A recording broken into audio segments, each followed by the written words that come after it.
Today, our adventure took us from Paris to Amsterdam. We left the Gare du Nord train station in Paris on another high-speed train, quietly zipping through the French countryside.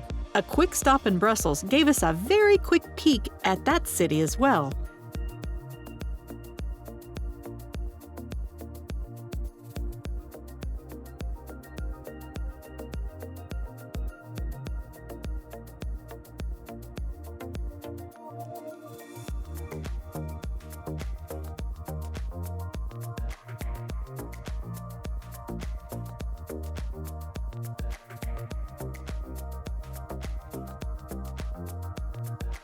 After around 3 hours, we arrived at the Amsterdam Centraal train station in the heart of the city, with a lot of unique little shops and great food offerings.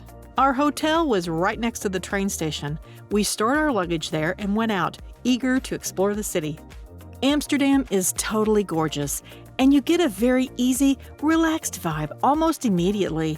The layout of the city was real easy to navigate as well. One of the biggest things you notice first is the variety of traffic.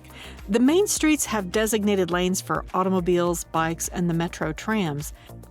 Watching the traffic is like watching a ballet on wheels. But you definitely need to keep your eyes open and pay attention, or you'll get a warning ring from a ninja cyclist. Amsterdammers are very serious about their bikes. There's a lot of bikes. I mean, really, like a lot of bikes. Did I say there's a lot of bikes? Because there are a lot of bikes. I found out that many people live outside the main city, and many of them have several bikes, some for the home, others they store in the city, and then they use them when they're in town for work. I couldn't stop gawking at the massive parking garage by our hotel that was just for bikes. We're talking 3 levels packed full of bikes.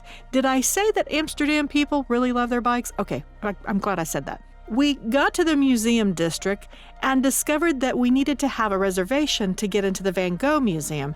So once we did get one, we had a bit of time to kill before our time.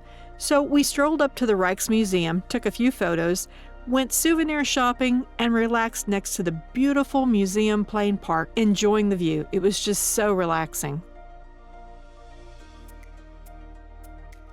When our reservation time arrived, we walked right back to the Van Gogh Museum. There were about 4 levels of art and mementos, things on display, and a lot of history and art from the time of Van Gogh.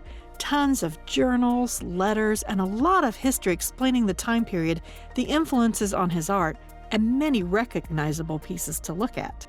I think someone really enjoyed this exhibit since he really likes Van Gogh. We got back on the tram and went back to the hotel since we could check into our room. Our room was really small, but it was extremely clean and it offered a nice view of the city. Our next stop was the Anne Frank house. We got in line about 4 o'clock.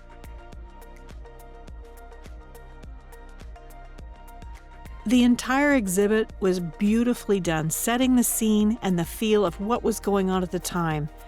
Once you got to the bookcase to creep up that claustrophobic staircase, it was just inconceivable to know that these people lived up there in these conditions that they had for 2 years. The wallpaper in Anne's room was original and still had the clippings and photos she treasured still on the walls. The story was tragic and moving all at the same time. And it's no wonder to me people from all over the world visit this place. If you ever have the opportunity to see this place and visit, don't miss it. We met our friend Mario for dinner and had a lovely dinner of ribs and veal schnitzel at a Bavarian restaurant. And all too soon, we had to head back to the hotel since our flight was very early the next day. It was not near enough time with you, Amsterdam, but now we have so many good reasons to come back for more wonderful experiences. We will be back.